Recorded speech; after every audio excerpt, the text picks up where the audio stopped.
Alors comme d'habitude, on va déballer la boîte de constitution de Battlefleet 7, donc c'est-à-dire ni plus ni moins que la boîte de démarrage pour j'allais dire les USA, non, ce qui aurait dû être les USA, mais qui étaient les FSA, et qui maintenant s'appelle l'Union directement. Donc c'est toujours le même système. Vous allez retrouver dans cette boîte de démarrage un battleship, voilà, qui va être en résine. Ensuite, des frégates, donc il y en a plus ou moins, ça dépend en fait à chaque fois de l'organisation de la grappe. S'il y a beaucoup d'éléments à mettre en grappe, en général on va se retrouver avec 2 frégates par boîte. Si par contre il y a un petit peu plus de place, il y en a 3. Alors vous avez après le même système, c'est-à-dire que vous avez des croiseurs, 2 croiseurs, et à chaque fois vous avez la possibilité de soit mettre une tourelle devant, soit 2 tourelles, soit une tourelle à l'arrière, soit pas de tourelle, et ça vous fait 4 possibilités en fait de croiseurs. Et là la petite subtilité, c'est qu'on va avoir les observateurs rotors, voilà, qui sont une unité aérienne, une vraie unité aérienne, c'était pas comme les écranoplènes, donc on va regarder ça en détail. Alors des petits socles, voilà, pour mettre des tiges de volant. Ce qui est pas mal, c'est que vous voyez ces tiges, elles sont toutes différentes avec différentes hauteurs, une droite, courbée, donc ce qui permet en fait d'avoir une belle variété sur le positionnement en fait des avions. Ensuite, le battleship en résine, comme d'habitude, c'est toujours dans un petit sachet papier bulle, histoire de le protéger. Alors c'est une résine qui est d'assez bonne qualité, hein. C'est l'équivalent de Forge World pour ceux qui connaissent. Il n'y a pas trop de flash à enlever en dessous, donc ça c'est pas mal. Et puis je trouve ça assez fin quand même, hein. Là il n'y a pas de souci au niveau de la gravure. Et puis bah, par contre, il y a toujours ce système avec la résine, où vous avez des gros blocs, où vous dites, bah, ils n'auraient pas pu l'enlever, mais c'est pas grave, on va l'enlever nous-mêmes. Voilà, bien sûr, je vais le monter. Toujours le même système encore une fois, vous voyez les parties ici avec les tourelles, ça va être les parties qui sont sur la grappe plastique. Et puis grappe plastique, commence à avoir l'habitude, c'est toujours le même système encore une fois maintenant chez Warcradle. Vous avez une grappe qui va vous permettre de faire toutes les variantes du croiseur avec 2 ou 3 frégates, c'est plutôt en général 2, mais des fois c'est 3. Et puis cette petite particularité là chez l'Union, où on a le rotor, je sais pas comment il s'appelle, le rotor, qui est le Recon Rotor, ça sonne bizarre, mais c'est un engin de reconnaissance qui lui par contre est monobloc, donc c'est pas plus mal, ça permet de gagner un peu de temps sur le montage, et puis de gagner aussi de l'espace sur la grappe, forcément. On va avoir les générateurs qui sont toujours les mêmes, donc c'est à dire que si vous avez plusieurs factions, bah vous pouvez vous partager les générateurs, ce qui va être assez sympathique. Et puis voilà, à ma foi, ils font un bon travail hein, chez Warcradle sur Dystopia Noir, parce qu'on a quand même des sorties régulières. Et c'est ce qui fait vraiment plaisir quand on suit, et quand on a justement une ancienne faction, et qu'on a envie d'avoir les nouveautés. Voilà, donc je monte tout ça, comme d'habitude, et puis on les regarde en détail.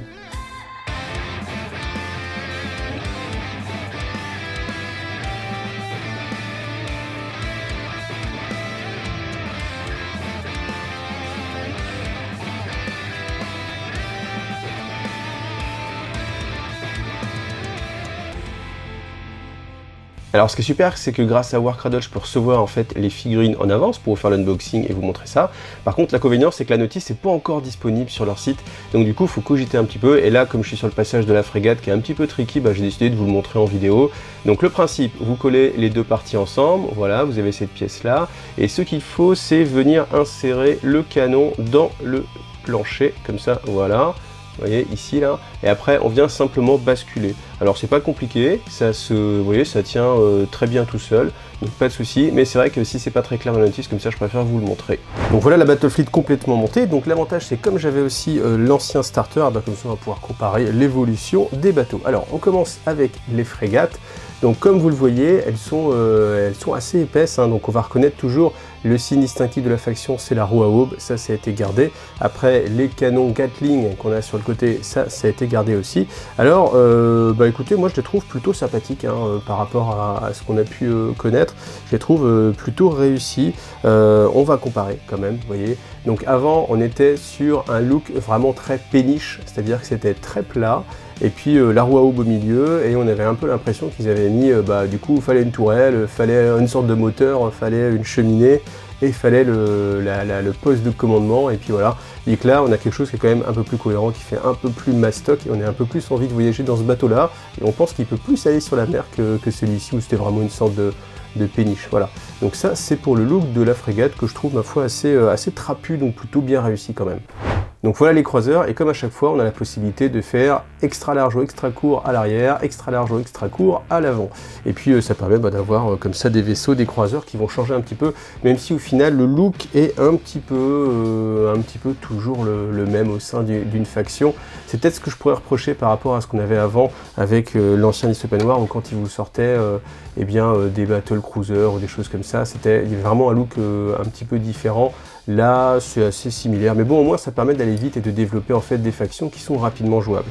Donc, les signes distinctifs sponsorisés par Adidas, je ne sais pas, mais en tout cas, on a ces 3 bandes-là. Ça, on va le retrouver, on l'avait sur la frégate, on l'a sur les croiseurs, on va l'avoir sur le battleship.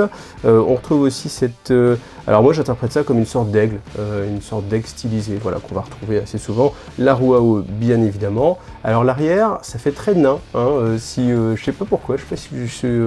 mais bon, ça fait penser à une sorte de masque de Caradron Overlord, si vous connaissez Games Workshop, avec alors j'allais dire les squats, mais non, les Caradrons, voilà, c'est leur nom, c'est les nains Medfan. Et bien il y a ce look là un peu d'armure, donc voilà, je trouve qu'on le retrouve. Après, là aussi, on va être sur une frégate customisée, hein, si vraiment je mets la frégate à côté, on est sur la même chose, un peu surgonflé, voilà.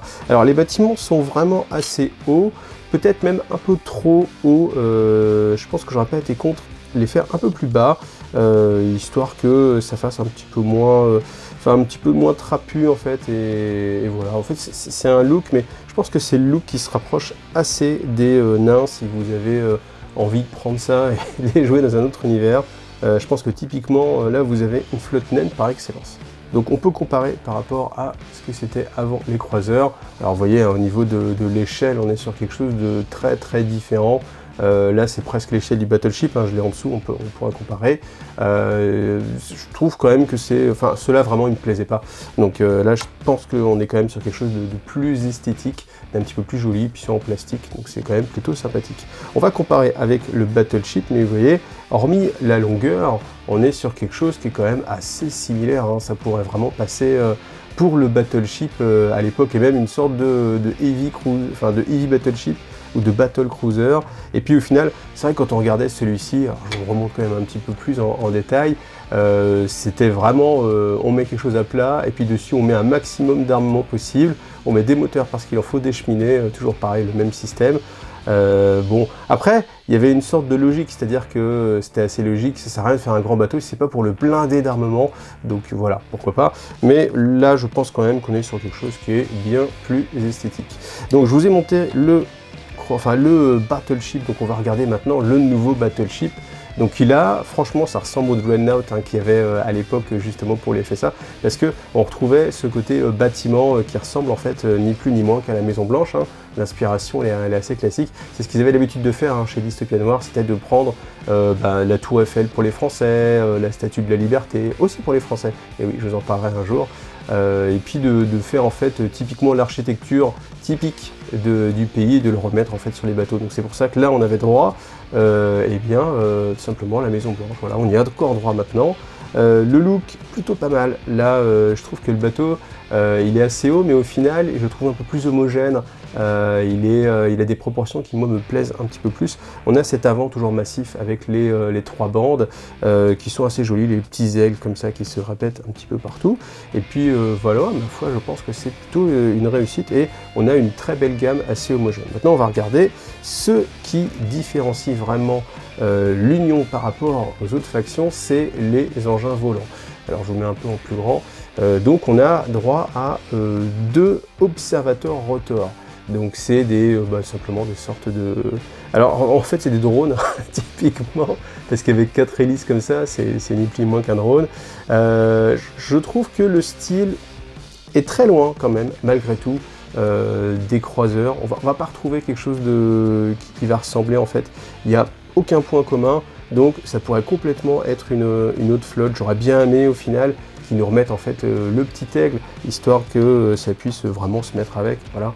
Ensuite, sur les socles, eh bien, vous avez la possibilité de faire pivoter un petit peu votre avion vers l'avant, comme ça on a vraiment l'impression qu'il avance. Voilà.